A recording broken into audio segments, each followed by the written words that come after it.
అందరికీ నమస్కారం. ఈ రోజు మనతో ఉన్నారు ప్రముఖ ఆధ్యాత్మికవేత్త, జ్యోతిష్య మరియు వాస్తు పండితులు బ్రహ్మశ్రీ డాక్టర్ దైవజ్ఞ నెట్టెల ఫణిభాస్కర్ శర్మ గురువు గారు ఉన్నారు. మాట్లాడదాం. నమస్కారం గురువు గారు. నమస్కారం అండి. ఎలా ఉన్నారు? బాగున్నానండి. మీరు ఎలా ఉన్నారు? బాగున్నాను.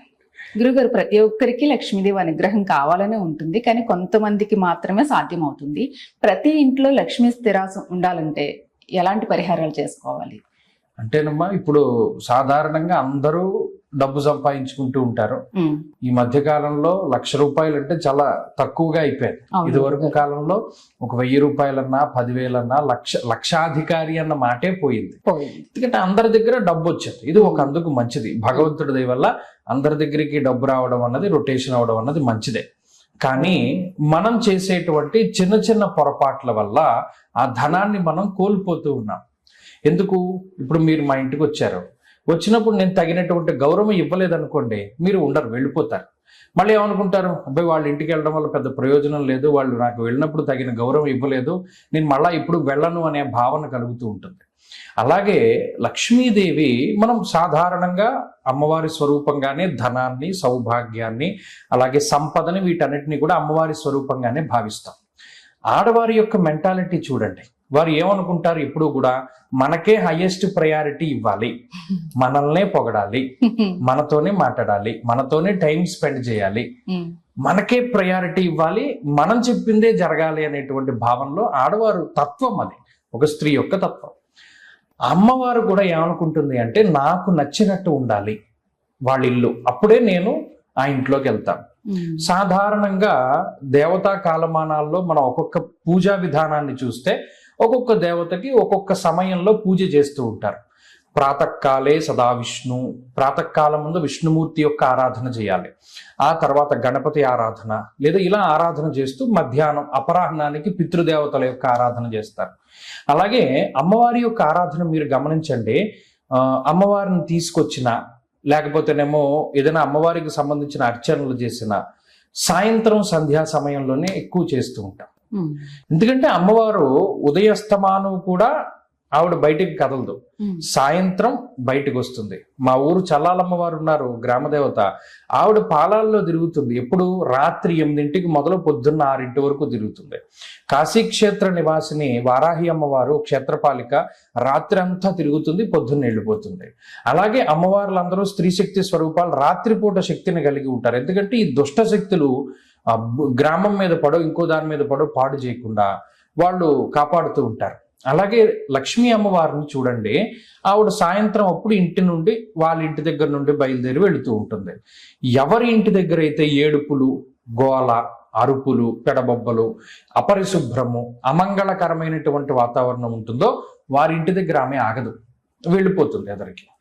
చిన్న సినిమాకి సంబంధించిన క్లిప్ కూడా ఈ మధ్యన ఎక్కువ వైరల్ అయింది. అమ్మవారు ఒకళ్ళ ఇంట్లోకి వెళదామని చూస్తే వాళ్ళ ఇంట్లో ఇప్పుడు నోట్లోంచి అమంగళకరమైనటువంటి వాక్యాలు పలుకుతూ ఉండడము, ఏదైనా తలకాయ దూకుంటూ ఉండడము, నూనె రాసుకుంటూ ఉండడము, అనవసరంగా ఆ సమయంలో తింటూ ఉండడము, ఇలా ఇంట్లో సరైనటువంటి విధానం లేకపోతే అమ్మవారు వెళ్ళిపోతుంది.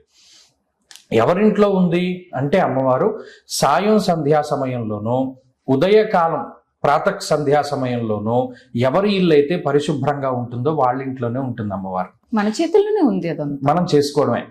అంటే ఇక్కడ మీరు గమనించండి, పాజిటివ్ వైబ్రేషన్స్ ఎప్పుడు కూడా పాజిటివిటీని అట్రాక్ట్ చేస్తాయి, నెగిటివ్ వైబ్రేషన్స్ ఎప్పుడు నెగిటివ్ ని అట్రాక్ట్ చేస్తాయి. ఇప్పుడు సాయంత్రం సంధ్యా సమయంలో ఉండలేవు కదా, నెగిటివ్ పాజిటివ్ న్యూట్రల్ అయిపోతుంది. అసలు అది సాధ్యం కాదు.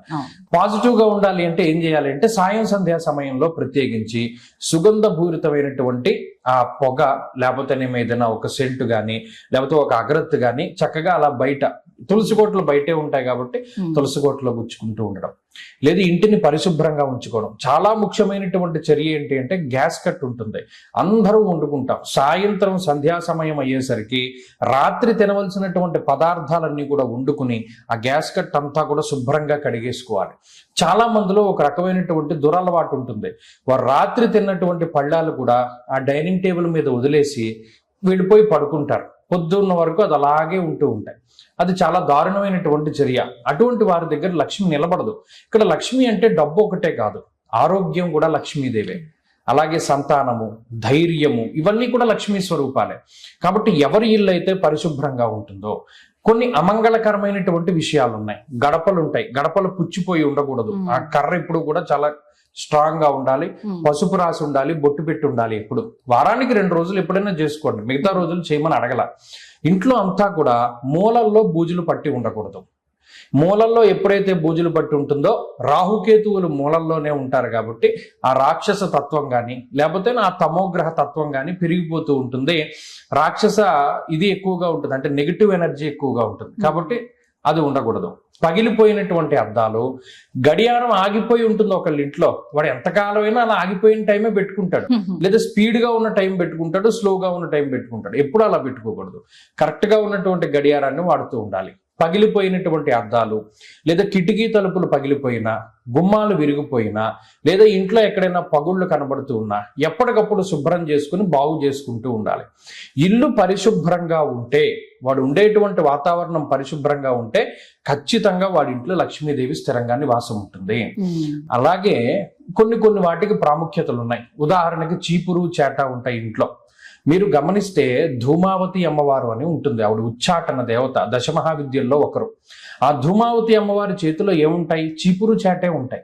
అలా ఉచ్చాటన చేసేటువంటి సమయానికి లేదా ఆ ఉచ్చాటన చేసిన తర్వాత అవి ఉంచేటువంటి ప్లేస్లకు కూడా చాలా ప్రాముఖ్యత ఉంటుంది.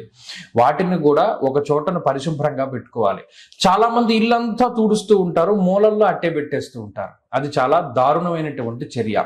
అటువంటి వాళ్ళకి అనేక రకాల రోగాలు వస్తూ ఉంటాయి. ఇప్పుడు చూడండి, వేరే దేశాల్లో చికెన్ పాక్స్ అంటారు.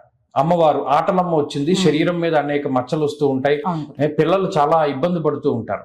మిగతా దేశాల్లో వీటికి అనేక రకాల వైద్యాలు ఉన్నాయి, కానీ చాలా వరకు అవి ఏం పనిచేయవు. మన పల్లెటూరులోనూ అక్కడ చూడండి, వేపను ఎక్కువగా వేప ఎక్కువగా వాడుతూ ఉంటారు.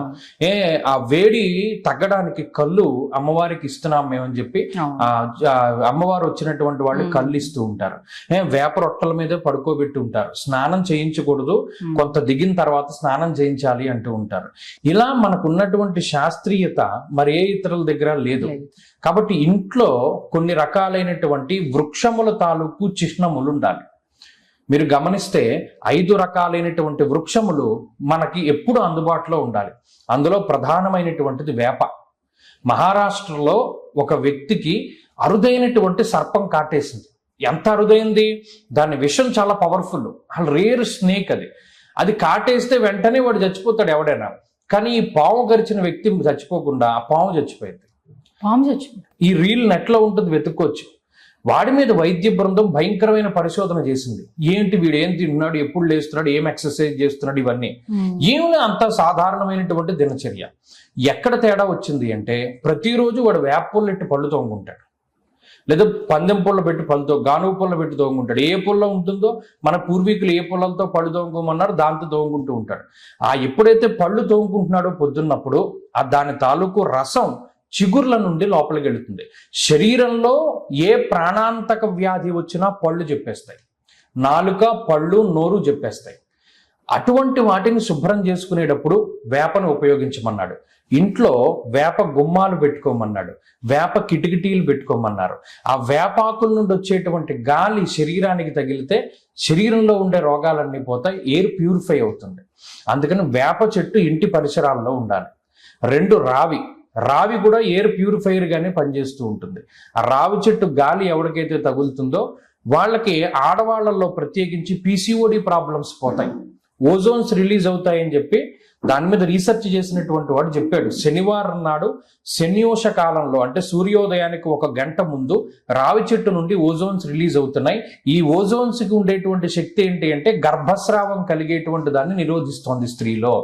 PCOD problems, pituitary gland problems అన్ని పోతున్నాయి అన్నాడు. అలాగే మునగాకు ఎక్కువగా తినమన్నాడు. వీటితో పాటు ఈ రావి, వేప, మునగ ఈ చెట్లను ఎక్కువగా ఉపయోగిస్తూ ఉంటే వాళ్ళకి జీవితంలో ఏ రోగము రాదని చెప్పాడు. ఇలా కొన్ని రకాలైనటువంటి చెట్లు ఉండాలి. ఇవన్నీ కూడా పరిసరాల్లో ఉండి ఆ ఇల్లు శుభ్రంగా ఉంటే వాడు నిజంగా 100 ఏళ్ళు బతుకుతాడు. ఆరోగ్యము, లక్ష్మీదేవి కటాక్షం, ఐశ్వర్యం, శుభ్రం, శుచి, శుభ్రం. అన్ని దశమహావిద్యల్లో కూడా ఉచ్చాటన దేవత కింద చెప్పారు. ఇవన్నీ పాటిస్తూ ఉన్నటువంటి వాడికి ఆటోమేటిక్ గా ఇంట్లో పాజిటివ్ వైబ్రేషన్స్ ఉంటాయి. ఆ పాజిటివ్ ఎనర్జీ ఏం చేస్తుంది? బుద్ధి కర్మానుసారిని. మన బుద్ధి బాగుంటే మనం 10 రూపాయలు ఎక్కువ సంపాదించుకుంటాం. ఇంట్లో ప్రశాంతత ఉంటే. ఇంట్లో లేకపోతే బయట వాడు ఏం చేసినా ఇంట్లో ప్రశాంతత లేకపోతే అది కొంతకాలానికి నీరు గారే పోతుంది. కాబట్టి లక్ష్మీదేవి ఎక్కడ ఉంటుంది అంటే మనం ఉండేటువంటి ప్రాంతము, మనం చేసేటువంటి పని, వీటన్నిటిలోనూ శ్రద్ధాభక్తులు ఉంటే ఖచ్చితంగా లక్ష్మీ కటాక్షం కలుగుతుంది. చాలా అద్భుతంగా చెప్పారు గురుగారు. అంటే ప్రతిరోజు మన ఇంట్లో చేసుకునేవే, కానీ ఈ మధ్య కాలంలో అశ్రద్ధ చేసేస్తున్నాము. ప్రతి చిన్న విషయాన్ని చాలా క్లుప్తంగా చెప్పారు. అంటే అన్ని మన చేతుల్లో ఉన్నదే. అంటే లక్ష్మీదేవి అనుగ్రహం కూడా మన చేతుల్లోనే ఉంది, మనమే చేసుకోవట్లేదు. చాలా బాగా గుర్తు చేశారు అందరికీ, అద్భుతంగా చెప్పారు. నమస్తే గురుగారు.